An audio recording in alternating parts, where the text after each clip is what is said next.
예로부터 사람을 고르는 4가지 기준은 신원소탄이라 하였습니다.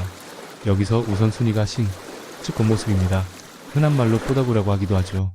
등산객들도 첫 어필의 기준은 아마도 배낭이 아닐까 합니다. 굳이 순위를 매겨보자면 배낭, 등산복, 신발 정도일 것입니다. 자, 그럼 등산 초보자들의 배낭은 어떻게 골라야 할까요?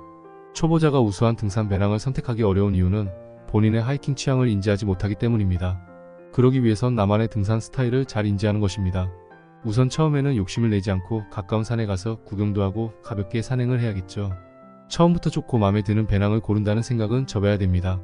골프 초보자가 자기 마음에 드는 골프채를 처음부터 구입하지 못하는 이치와 같죠.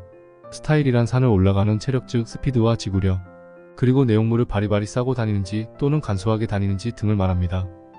산행을 많이 하는 사람들은 본인의 취향을 뚜렷하게 알기에 본인한테 맞는 등산 배낭 크기를 쉽게 구입합니다. 같은 산이라도 큰 사이즈의 배낭을 메고 오고 작은 사이즈의 하프백만 메고 다니는 사람들이 있죠. 어떤 사람이 맞는가 물어보는 자체가 어리석습니다. 이건 개개인의 등산 성향, 즉 본인의 취향을 투영한 값이란 것을 생각해야 합니다. 그래서 동일한 등산 고수라도 성향이 갈리기에 초보자들에게 제품을 제시할 때 만족하는 배낭을 추천하는 게 쉽지 않죠. 그렇다면 초급자는 어떤 등산 배낭을 고르는 것이 좋을까요? 배낭을 선택할 때 생각해야 할 첫 번째는 등산 배낭 크기입니다. 등산 배낭 크기는 날씨, 개인의 등산 성향, 가는 곳에 따라 영향받습니다. 해발 1000m 이상의 산을 간다고 할 때 초여름엔 작은 배낭으로도 가능하지만 아주 추운 날엔 작은 배낭으로는 어렵죠. 왜냐면 추울 땐 챙겨가야 할 게 많기 때문이다. 예외가 있듯이 날씨가 추운 날에도 하이킹 스타일에 따라 작은 배낭을 메고 큰 산을 오르는 사람도 있습니다. 등산 배낭 크기는 등산 시간이 짧거나 길거나에 따라 달라집니다. 저는 등산 시간을 4시간 전후로 짧고 긴 산행으로 구분합니다. 중간에 식사를 하느냐 마느냐로 기준을 삼았습니다. 4시간 정도의 체력을 유지하는데 간식 정도만으로 충분하기 때문이죠. 초보자도 4시간이라는 개념을 염두에 두는 것이 좋습니다. 날씨, 개인적인 기호, 시간을 통틀어서 봤을 때 초보자들에게 20에서 30리터의 산행 배낭을 추천합니다.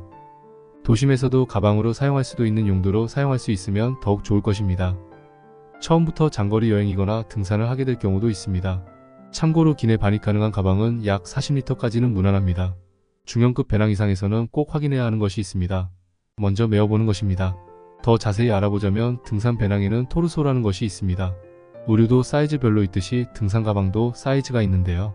내 상체 길이와 배낭의 사이즈가 맞지 않으면 불편할 뿐만 아니라 효율적으로 무게 분산이 되지 않습니다.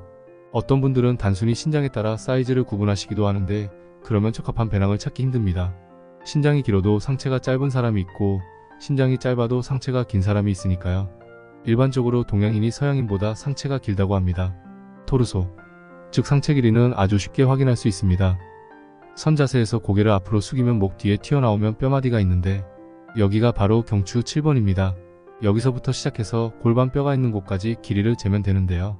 사이즈를 측정 후 자신의 토르소 길이에 맞는 등산 배낭을 선택하면 됩니다. 브랜드마다 토르소 길이가 다 다르며 일반적으로 XS, S, ML로 표기됩니다. 꼭 이렇게 번거롭게 배낭을 선택해야 하느냐 싶기도 하지만 처음에 잘 선택하는 것이 좋습니다.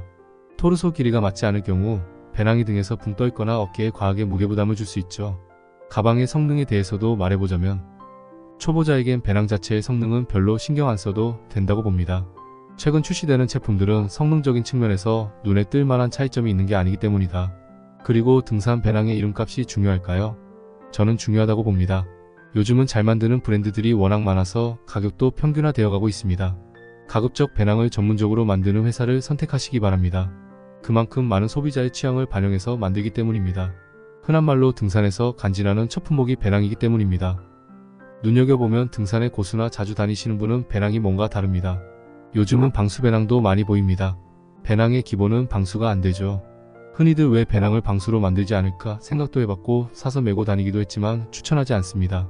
저렴한 방수 배낭은 무겁습니다. 가벼운 것은 비싸고 나뭇가지나 지면에 접촉이 잦아 1년 정도 지나면 방수 기능이 많이 떨어지더군요.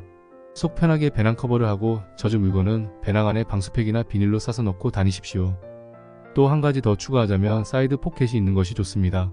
예전에 외국 브랜드들이 사이드 포켓이 없는 배낭들이 많이 들어왔는데 간지는 좀 나긴 하는데 국내에선 불편하기 그지없더군요. 여러가지 이유가 있겠지만 물병을 넣는 용도로 가장 좋죠. 특히 초보자에겐 필수라고 생각하시면 됩니다. 이상 초보 등산 입문자의 배낭 고르는 법을 마치겠습니다. 다음에 더 알찬 등산 정보로 찾아뵙겠습니다.